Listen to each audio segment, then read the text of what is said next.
Кадр бөлүмүнүн кабинети ушул жер.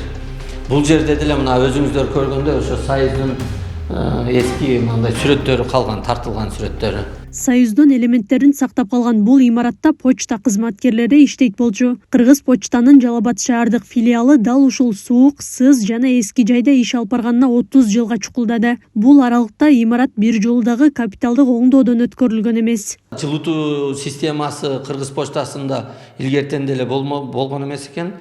Печка сайып, электрический печка сайып келген да. Анан электрический печка сайган менен мына турган жер бетон болгондуктан бул жер ысыбайт экен да. Анан аябай ооруга алып келген. Мына имараттар 70-жылдары ремонт болгон болсо, мына доскалар бир 90-жылдын баштары кагылган. Себеби какканынын да бир себеби бул ремонт кылганы мына дубалдар шартка туура келбейт да. Ошондуктан мындай сырткы обшивканы кылышкан да, сыртка.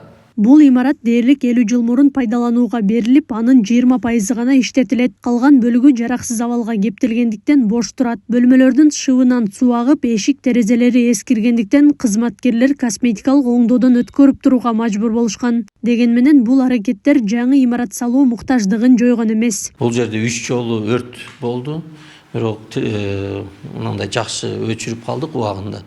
Анан өрт коопсуздугун сакташ үчүн санэпидстанциянын талаптарына жооп бериш үчүн да ушул имаратты оңдош зарылдыгы турат да. Шарты мына өзүңүздөр билгендей баарыбыз курткачан отурабыз, сапожкаларды кийип даярданып келебиз да үйдөн. Анан жылытайын деп мына өзүңүздөр көргөндөй печка сайылып турат. Печканы сайса деле бул жер ысыбайт да. Азыр даан кыш аяктап атат. Чилденин күндө мындай невозможно турганы. Пенсионерлерибиз келсе аларга отургучтары жок, шарт жок да. Кызмат көрсөткөнү. Эми Кыргыз почтанын Жалал Абад шаардык филиалына 4 кабаттуу имарат салынат. Ага жалпы $9 миллион каражат салынып, мамлекеттик жеке өнөктөштүктүн негизинде ишке ашуусу күтүлүп жатат. Ушул тапта мекеменин кызматкерлери башка филиалдарда ишин улантууда. Ошол байланыш бөлүмүндө шаарда кандай кызмат көрсөтсөк, ошол кызматтар үзгүлтүккө учурабай эле бул жерде райондун ошо Сузакта деле ошол кызматтарды көрсөтүп иштеп атабыз. Бизден мурдагы иштеп жаткан имаратыбыз ошол шаардын борборунда болгон үчүн анын деген сырткы көрүнүшү дагы эскилиги жеткенине байланыштуу өтө көркөм жок эле. Өзүбүздүн иштөө шартыбыз да жок эле. Ал жерде муздак болчу, асты дагы бетон, анан кийин ошо эски здание болгон үчүн поезд жолдун жанында жайгашкандыктан поезд өткөндө дагы ал жердеги зданиябызда кыймылдай билинчү да.